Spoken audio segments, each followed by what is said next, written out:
Minus 10, 9, 8, 7, 6, 5, 4, 3, 2, 1, 0. Hi, this is James Valvis. I'm going to be doing a Valvlog today. Valvlog is the kind of journal where I spend a little bit of time in depth talking about something. And today I want to talk about the problem of pain. The problem of pain, especially as it relates to free will. Now, before I start talking about the problem of pain, and the reason why I wanted to talk about this is, first of all, it's the biggest problem in all of Christianity.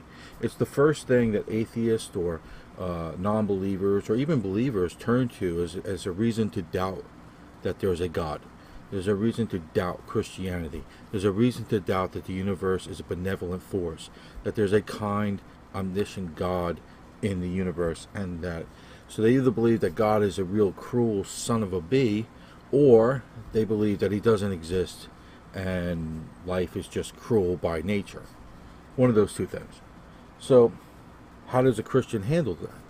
Well, there are lots of ways to handle it, and there's lots of ways that that go into it.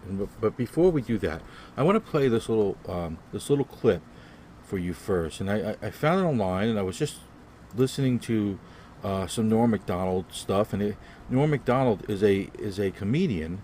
And he's actually a pretty funny comedian. But he's not a heavyweight thinker. He's not somebody like C.S. Lewis or somebody of that stature. He's not even a Father Robert Barron or somebody like that. Somebody who's trained in this kind of thinking and this kind of theology. He doesn't even seem to have the layman's knack for it that maybe someone like me might have, or some better educated priest might have. So let me play this, and it's an interview with Larry King. It's Norm Macdonald, and Larry King starts off and he asks this obnoxious question of this comedian. Now, here's the funny thing about Larry King. If you're going to ask this question, bring on somebody who's got chops in that particular field. You don't ask this question of just your regular schmo comedian. Chances are he's not going to know what he's talking about, and if he does, he probably fumble around in it, because it's not what he does. He makes jokes. That's what he does. This is not really Norm Macdonald's fault for this. It's Larry King's fault, because he's asking a comedian a question he should be asking a theologian. Okay, let's go.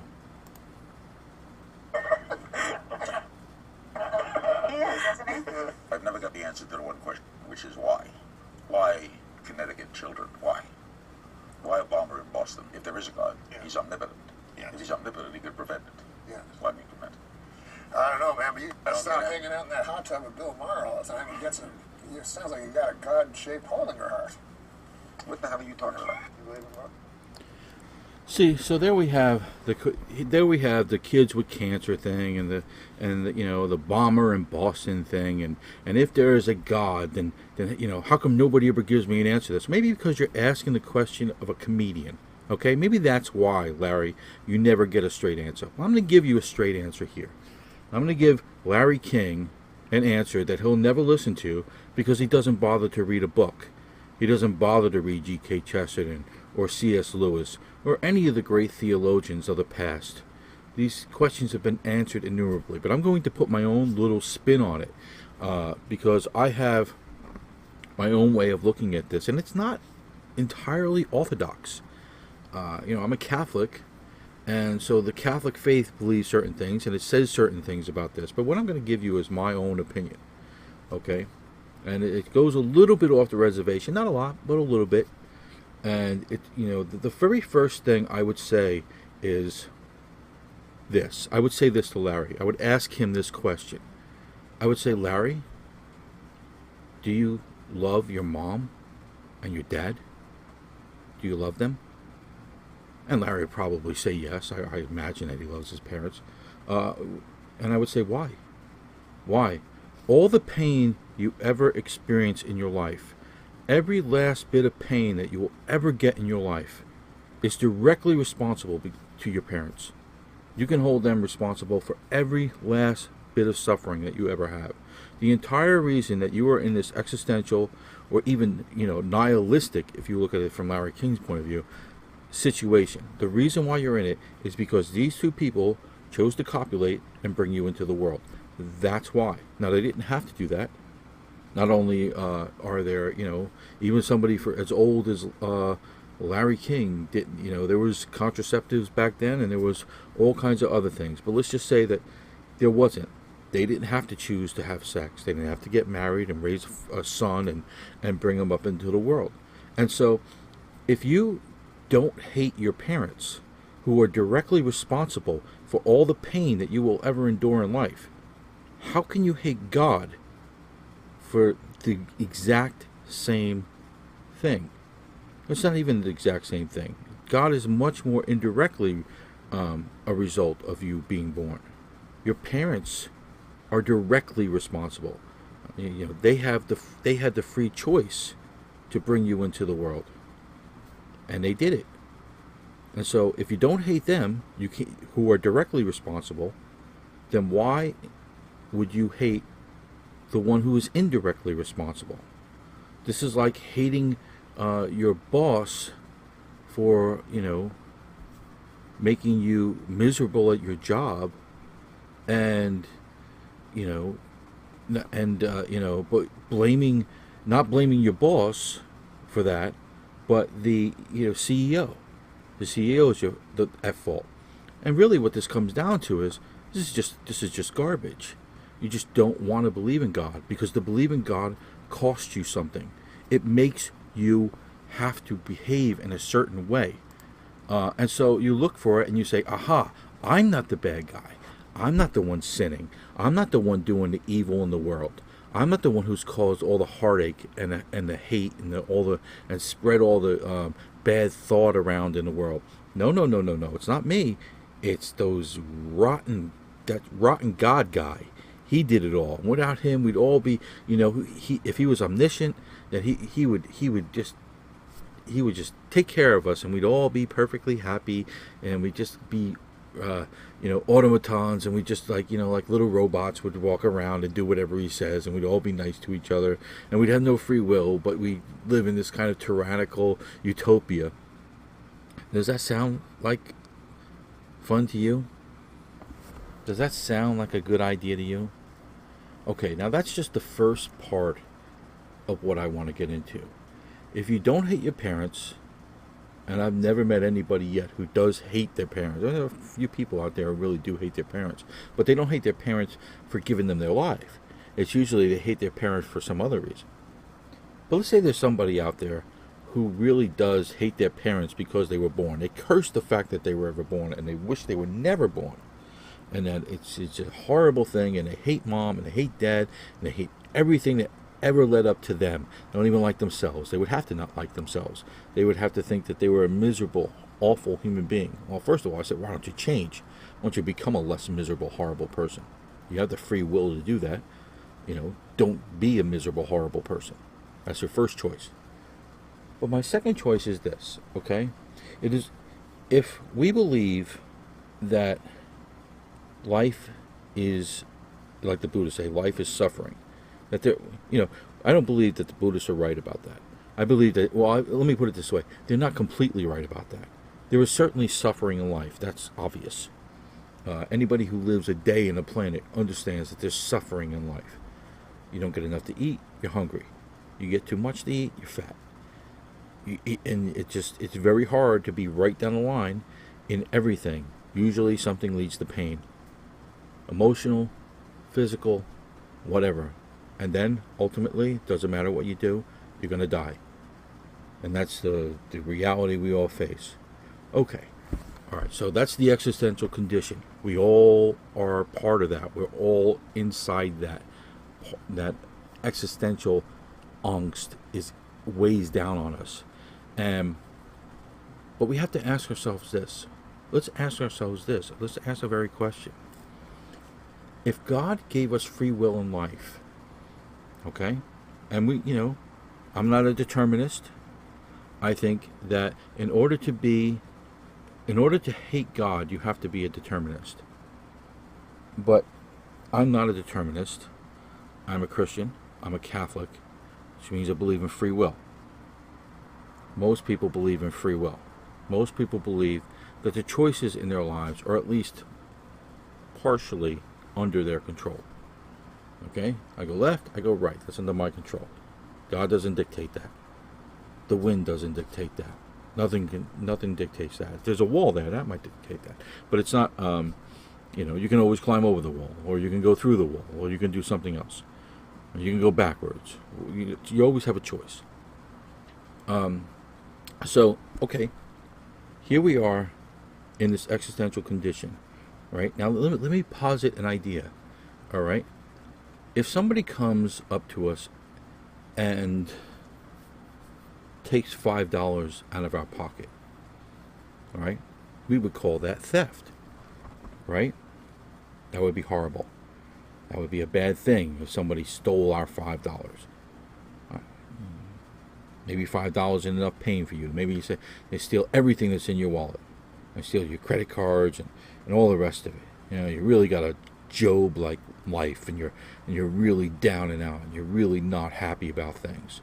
Okay, just imagine your life is just the pits, all right, and you just think that everybody, all your goodies were stolen out of your wallet. Okay, just imagine that. That would be one thing. That would be horrible. Now here's the other idea. What if instead you didn't have that stolen from you, but you instead gave it to someone? Well, that changes everything, doesn't it? If someone came and took your $5 or all the rest of that stuff, that would be bad, and we could feel really put out about that. But if you offered it as a gift, that would be an entirely other thing. Now here's what I would posit. Okay, if God believes in free will, right? If he believes in free will, then it goes to reason that he would give us free will always. Now remember, in the Bible, it says, I knew you before your mother knew you. Even before you were born, before you were in the womb, I knew you. So what does that mean? That means that not only is there an afterlife, because the soul is immortal, but there is also a before life. In other words, there is something truly immortal about our souls that exists not only after our lives, but existed before our lives. Now, we don't talk about this much in the Catholic faith or in any faith that I know of. What existed beforehand? We say that life begins at conception, and it's true for human life. It does begin at conception for human life. But the soul life, who knows when that begins? Who knows when it began? It could have begun hundreds of thousands of years ago. It could have begun at the beginning of the universe. It could have begun before that. It could have begun 10 seconds after God existed. Why not? Why wouldn't God just blink and say, and now there are others? And these others, of course, would not be God. They would not have been they would have been created beings, but they would be souls. Now let me ask you this. If such beings existed in the universe, right? And they said to him, we love you, God. We love you. Let us prove to you that we love you. And God says, well, I don't know if you really love me all that much.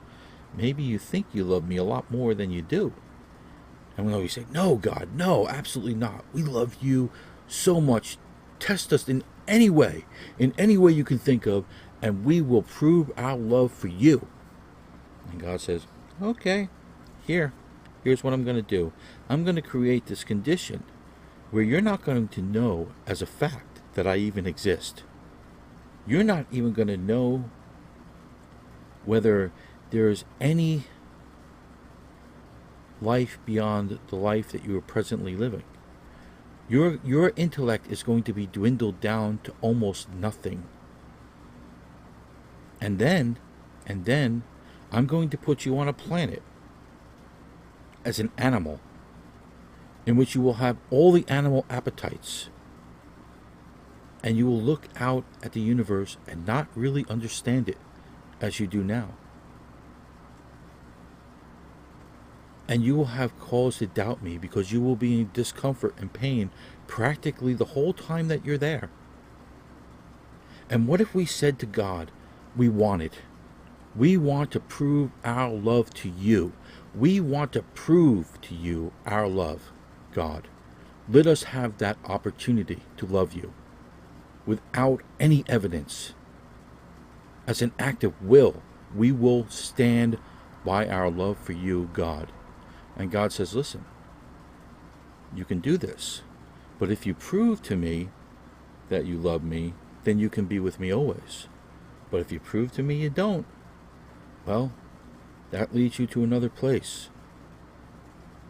Because I'm going to give you complete free will. Not just free will to go on and be on, to enjoy all the glories of, say, the prodigal father, but you would go out and you would live out in the world like the prodigal son. And you will either come back to me or you will not. Isn't that the story of the prodigal son? And if you come back to me, everything will be yours again, and I will put rings on your fingers and robes on your back. And everything will be yours. But you have to love me. You can screw up there while you're away, but you have to come back and want to be with me. You have to, while you're there, love me anyway. If you want to take this step, if you choose that, then yes, you will become one of the greatest angels. But if you become a fallen angel, well, there's not a whole lot I can do for you, because you rebelled like Satan. Now, doesn't that put a whole different spin on the idea of suffering? Doesn't it? If that is what we are here to do, in a way, to suffer, and by force of will to love God anyway, as Job never turned his back on God, even with the worst suffering that could be imagined, then we would truly deserve the glories of heaven. And only then will we deserve the true, free glories of heaven. Only then could we look God in the eye and say, see, even after all of that, even after all the doubt and all the pain, I still loved you. And isn't that what we want from, like, our marriages and for our children to love us that way, and for us to love them that way? For all the pain that they cause us and we cause them, don't we want to have those same kind of relationships with other people? Then why wouldn't God want to have that same kind of relationship with us? And why wouldn't we want to have that same kind of relationship with God? And yes, God, I suppose, could come down there and cure the kid with cancer. But what would that change? Even if he did it, and look, God came down and performed all kinds of miracles. No, people just don't believe him. They just don't believe this, explain him away. But even if he came down and cured everybody and they took away all pain, we would just be left. First of all, there would still be people who would just turn away from God anyway, because their love for him was never strong. And it's sad to say. It's sad to say, because Jesus tells us that the path to heaven is narrow. There is an act of will in faith. There is a certain amount of willpower in it. Just like there is a certain amount of willpower to be able to run a 4-minute mile. You have to believe you can do it. And then you have to go do it. You're not going to get absolutes. There are always going to be questions. There's always going to be problems. And there's always going to be unanswerable situations. But when we look out at the world, and we see all the good in it and all the glory in it, where does that come from? If the world is just really one big shitbowl, where does all the good come from? They don't ever ask that question. They don't ever say, what about the nurse who took care of a person for 20 years and selflessly? Well, they never say, what about the man who was getting beat up and this other man came and laid down on his body and let the bullies beat on him? They don't say, what about that person? Well, I say that person is as real as the bomber, and that his answer by laying it down over the other man is that there is glory, and that there is beauty, and that there is truth and goodness, and that there is a God, and there is a faith in that, and there is a will in that, and there is a will that says, even through the hardship, I will love you. There is that promise that we all made to God when we came here. I believe that. And I intend, for one, after having so many years reneged on that promise, I'm going to keep that promise. In the end, I'm going to keep my promise to God. That if everyone else in this planet turns against him, I will not. I will stand alone, holding my cross, my little rosary that I got at the Cathedral of Strasbourg, and I will say, I believe because I promised to believe, and I will love God because I made that promise. And as He's kept His promises to me, I will keep mine to Him.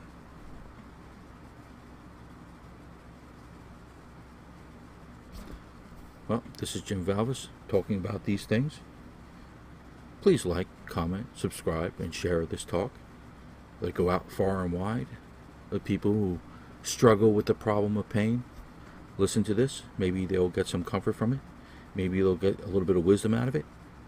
Maybe they'll just dismiss it as so much garbage. But whatever it is, whatever happens, thank you for listening. And God bless you.